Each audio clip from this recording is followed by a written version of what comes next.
Mon réalisateur préféré côté américain, c'est définitivement Clint Eastwood. Le français, j'aime beaucoup Olivier Marchal pour que ce soit les films ou les séries. C'est Rouletabille. Concernant un policier ou un journaliste qui a marqué mon enfance, c'est vieux maintenant, et ça a plus de 100 ans, Gaston Leroux, mais quelle écriture. Le film, pour moi, le film qui a marqué ma vie d'apprenti fan de cinéma, alors c'est très prétentieux, c'est Citizen Kane. C'est très vieux, bien sûr. Pourquoi ?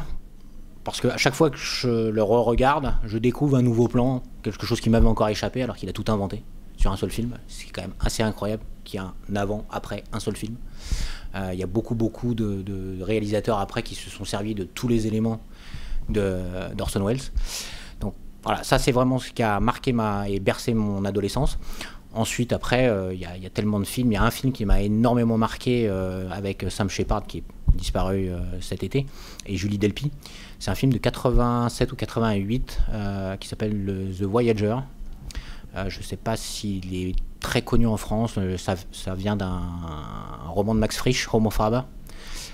Et c'est un film qui m'a vraiment bouleversé. C'est un des rares films où pendant 3-4 nuits, j'en ai pas dormi parce que j'étais en boucle sur le thème dont il faisait la description. Donc ça, c'est vraiment un film très marquant et j'encourage tout le monde à pouvoir essayer d'aller le voir. Le dernier polar que j'ai lu, c'est Derrière les portes de B.A. Paris. Alors je le dis pas parce que c'est la même maison, mais j'ai pris énormément de plaisir à le lire, sincèrement. Et puis sinon, chez les confrères, ceux pour lesquels j'ai particulièrement apprécié la lecture sont ceux de Patrick Bowen, L'œil de Ken, le premier qu'il avait écrit, et puis le dernier, Le jour du chien. Après, on a quelques de Chatham qui sont forcément des références. La trilogie du mal est incontournable. Alors définitivement, l'auteur que je préfère, c'est Le King, fatalement. Avec un ouvrage, It, ça, je considère avec ce que j'ai pu lire qu'on ne peut pas faire mieux.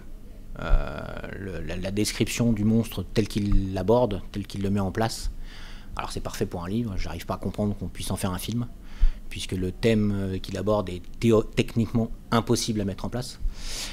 Et ouais, ce livre, il est génialissime. Après, le livre que j'ai peut-être le plus lu, ça vous fait rire, ça n'a rien à voir avec les thrillers, même si je pense que ça pourrait être un thriller, c'est Les Misérables. Quelque part, on a toute cette montée et cette dramaturgie qui fait que sur les derniers chapitres et la mort de Valjean, on a eu toute cette montée juste pour ça. L'esprit humain est probablement la meilleure arme du crime. J'ai envie de vous dire que Le jour du chien, sur la dernière page, je ne l'ai pas vu venir. Vraiment pas.